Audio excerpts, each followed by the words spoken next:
Assalamualaikum warahmatullahi wabarakatuh. Hai, nama saya Ernita Sugiyarti, NIM 2020160. Di sini saya akan menampilkan sebuah video tentang sejarah lahirnya Pancasila. Langsung saja ya. Pancasila berasal dari bahasa Sanskerta. Panca berarti 5 dan sila berarti dasar atau asas. Jadi Pancasila adalah 5 asas. Istilahnya ini terdapat dalam karangan buku Empu Prapanca dan Empu Tantular. Sejarah perjuangan Pancasila sebagai dasar negara merupakan sebuah perjuangan bangsa Indonesia. Perumusan Pancasila itu awalnya dilakukan dalam sidang BPUPKI pertama yang dilaksanakan selama 3 hari, yaitu tanggal 29 Mei sampai 1 Juni 1945. BPUPKI dibentuk pada tanggal 1 Maret 1945 yang diketuai oleh Dr. KRT Rajiman Wetjodiningrat dengan beranggotakan 60 orang dan 2 wakil ketua muda, Raden Panji Suroso dan Ichi Bagase. Pada sidang pertama BPUPKI, ada 3 tokoh yang menawarkan konsep dasar negara Indonesia.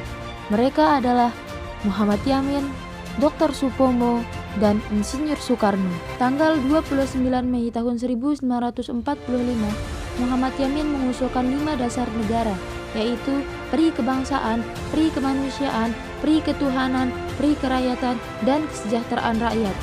Tanggal 31 Mei 1945, Dr. Supomo mengusulkan 5 asas, yaitu persatuan, kekeluargaan, keseimbangan lahir batin, musyawarah, dan keadilan rakyat.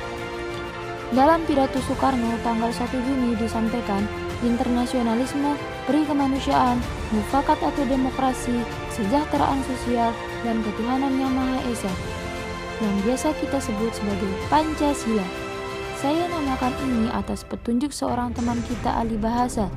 Namanya ialah Pancasila. Sila artinya asas atau dasar. Atas kelima dasar itulah kita mendirikan Indonesia kekal dan abadi. Demikian kata Soekarno. Sidang BPUPKI pun berakhir dan belum menghasilkan keputusan mengenai dasar negara.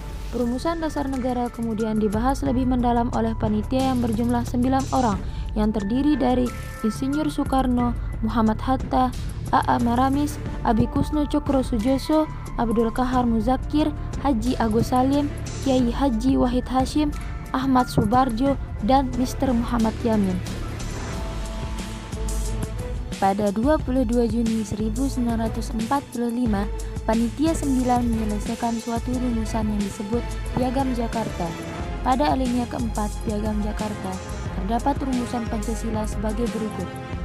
Ketuhanan dengan kewajiban menjalankan syariat Islam bagi pemeluk-pemeluknya, kemanusiaan yang adil dan beradab, persatuan Indonesia, kerakyatan yang dipimpin oleh hikmat kebijaksanaan dalam permusyawaratan perwakilan, keadilan sosial bagi seluruh rakyat Indonesia. Pada saat pengesahan Piagam Jakarta, bunyi pada sila pertama yaitu ketuhanan dengan kewajiban menjalankan syariat Islam bagi pemeluk-pemeluknya mengalami beberapa keluhan dari tokoh-tokoh non-Muslim Indonesia Timur.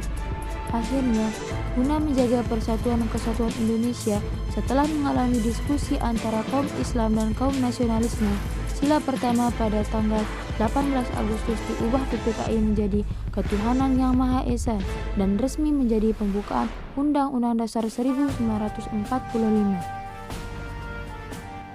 Penetapan hari lahirnya Pancasila yaitu tanggal 1 Juni. Ini merujuk pada fakta sejarah pidato Soekarno pertama kali mengungkapkan kata Pancasila pada pidatonya dalam sidang BPUPKI pertama. Perkembangan Pancasila di era reformasi sekarang terus menghadapi berbagai tantangan, baik secara internal maupun secara eksternal. Adapun tantangan yang berasal dari dalam negeri sendiri itu seperti banyaknya pelanggaran-pelanggaran yang dilakukan oleh masyarakat itu sendiri, lebih-lebih yang dilakukan oleh pejabat-pejabat negara yang membuat aturan tersebut. Belakangan ini, banyak sekali peristiwa-peristiwa yang terjadi yang berhubungan dengan Pancasila itu sendiri, mulai dari rencana pergantian Pancasila menjadi Trisila, kemudian melemahnya nilai-nilai luhur yang ada pada setiap sila Pancasila. Perkembangan Pancasila pada masa sekarang ini lebih dihadapkan pada kondisi masyarakat yang diwarnai oleh kehidupan yang serba bebas. Kebebasan yang mewarnai masyarakat Indonesia saat ini meliputi berbagai macam bentuk. mulai dari kebebasan berbicara, berorganisasi, berekspresi, dan sebagainya. Kebebasan tersebut di satu sisi dapat memicu kreativitas masyarakat, tetapi di sisi lain juga bisa mendatangkan dampak negatif yang merugikan bangsa Indonesia sendiri. Seperti merajalelanya kasus korupsi di kalangan para pejabat, nilai persatuan yang semakin memudar.